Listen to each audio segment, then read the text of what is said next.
this has been a session. It's amazing. I've never seen a session with a new governor where there was no real agenda except, it's still about raising money. Most of the bills that business didn't like related to undoing so-called education reform are all dead. They've thrown in the towel on that, the teachers' unions and those groups. There are a few bills left out there, but it's really been a session that, especially for a new governor, there's really been no real tops is in the paper today about the money being spread out or being cut back, but it's a weird session. We're still dealing with most guys in the session, most women are almost bored because there's really not much going on. Well, there's a $600 million or so, say, budget deficit.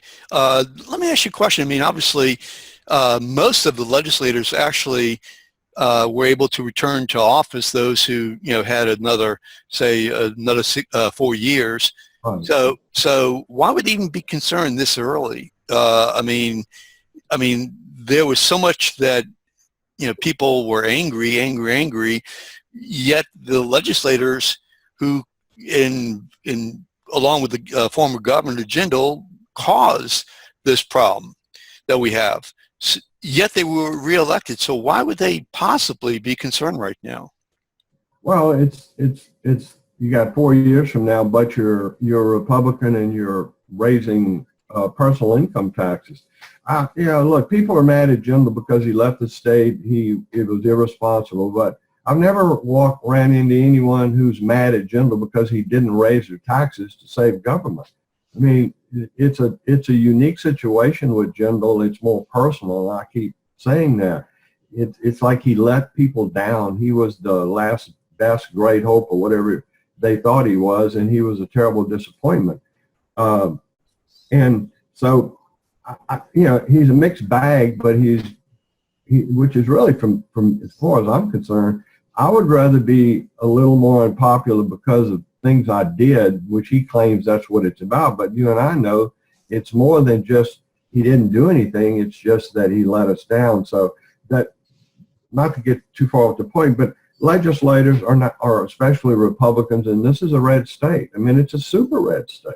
Mm-hmm. So you got the various Koch brothers, you got the Grigsbys, you got the Republican Party, all of those people. That it's not going to be that one vote, that tax vote. It's like I said, there are other votes that they're casting right now, stuff related to trial lawyers, stuff related to teacher unions, stuff related to accountability and all of those things. So it starts piling up, and I'm not saying, and they're not saying that this vote's going to beat them, but they know that every vote that they cast that goes against them or can be used against them, it increases the likelihood that they'll have to raise a lot of money and spend a lot of money to get reelected. Remember, people don't understand, but I do these campaigns for them, and mostly if you're a white Democrat, and you're going to have $300,000 or $400,000 put up against you to try to defeat you, and it's hard to raise that kind of money being a white Democrat. So it's, in every situation is different. You got Republicans who can vote for taxes and probably not face any real problems. Every legislator is different, but this session is the backdrop, Steve. You're right. It's not about what's going on in this session. It's about what happens after this session's over. And as of today, the budget process based on the House and the Senate is really dependent upon what do they think we'll get out of the special session. So from January as of today, we're still being dominated by either by budget concessions related to how much money we're going to actually have to spend. And Republicans don't run on, I spent a lot of money, I want you to reelect me to government. But you do have the reality that you and I know that we do have too many universities and we do have all these problems, but we also have a mindset in Louisiana that we need to do all of these things, but are we going to do it this session, or are we going to try to solve all the problems at once until we can get on a firm footing? John Bel Everett's position is till we get on a firm footing all of that stuff you're talking about is wonderful, but I need the money right now because that's not possible to do in a special session or this session until we get a clearer mandate about. But one of the things that I think has been missing is I think when he came in, it was hard for me to poll his agenda when his agenda was all about taxes. You go back and look at the poll I did the year before when the agenda was business exemptions are going to be used to cover a $700 million deficit, of which agenda wasn't out there helping us, by the way, as you remember. But we did do $700 million, but he hasn't had a real agenda related to except let's raise taxes. And I think he's trying to get past that. And then the question will be, how much reform will he really engage in? Are we going to ever get away from the state being the governor is godfather? When are we going to ever give local governments the ability to run their own? So all of those things we'll see what John Bell real reform comes from. And in the meantime, he has absolutely been about revenue, and the Republicans are about, they're reluctantly giving him revenue, demanding they get spending reform. So that's where we are, and how this will come out, we'll probably know about July.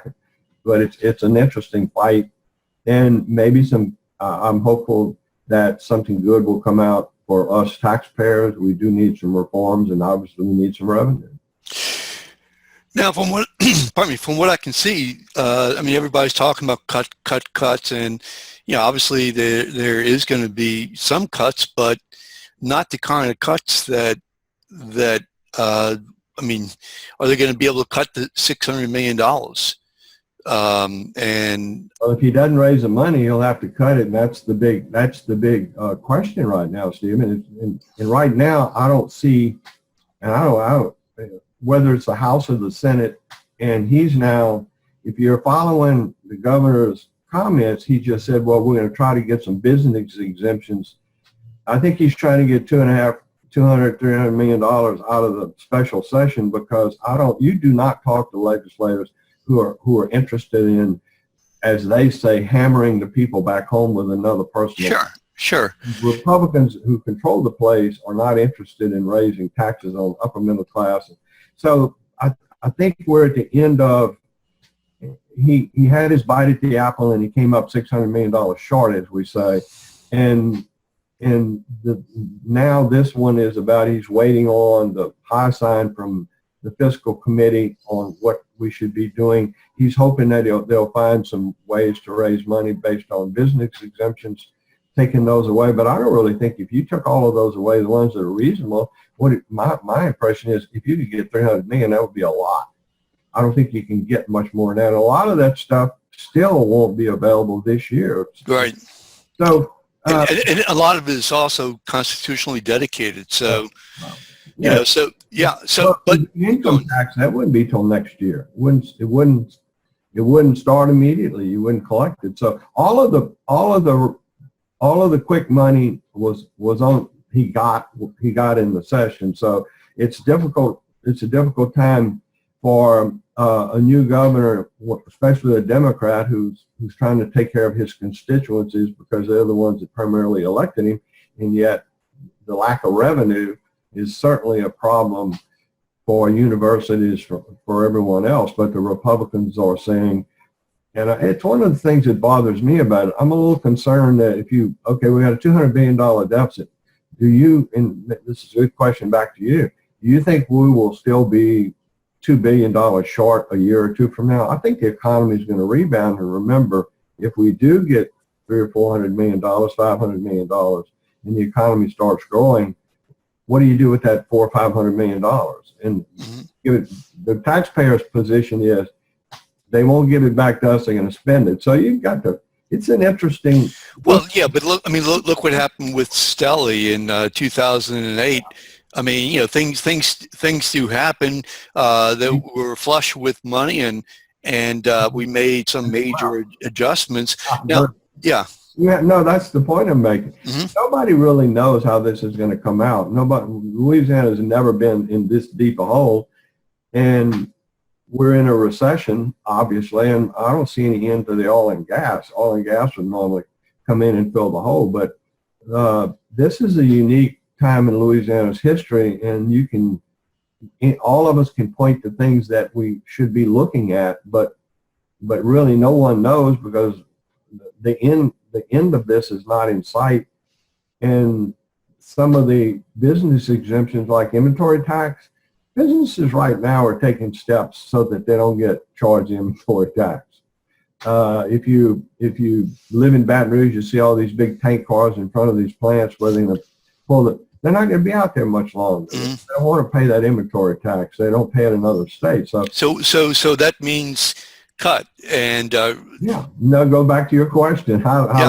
And you're correct. I don't have the answer, because I don't really. It's until you, if you're Jay Darden, you probably got a picture of it. But I don't think the average person in Louisiana, including myself, or legislators, is what you hear from them. Most legislators don't know what they're doing, what they're cutting, and what all the. Sure. No, I mean, everyone's in the dark right now.